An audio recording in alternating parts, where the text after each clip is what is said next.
Si vos campagnes Facebook Ads ne convertissent pas et que votre coût par achat il continue de grimper, voici ce que vous devriez faire.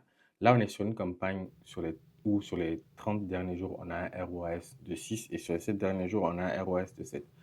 Pareil pour le coût par achat, lorsqu'on avait repris ce compte et du coup ce produit-là, on avait un coût par achat qui était 3 fois plus élevé que celui-là et maintenant ça a baissé. Qu'est-ce qu'on a fait entre-temps pour pouvoir faire baisser le coût par achat et donc augmenter le nombre de conversions? La toute première chose qu'on a faite, c'est qu'on a testé énormément de créatifs. Ensuite, on a analysé les créatifs et l'ensemble des données, surtout le parcours client, pour voir à quel niveau est-ce que ça bloquait. Et on s'était rendu compte que le taux de conversion sur le site web, il était extrêmement faible. Et la raison à cela, c'est que quand on est parti voir entre le message de la publicité et le message qui se trouvait sur le site web, il y avait un décalage.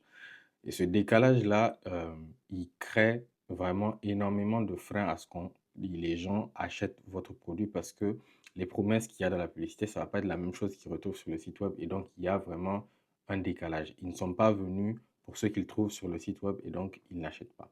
Donc, à tout moment, assurez-vous de la cohérence du message publicitaire sur la totalité du parcours client. Si vous êtes un e-commerce et que vous souhaitez scaler vos campagnes, n'hésitez pas à cliquer le lien dans ma bio pour entrer en contact avec notre agence. Donc, je serai ravi d'échanger avec vous sur comment vous aider à atteindre vos objectifs de chiffre d'affaires et je vous dis à très bientôt.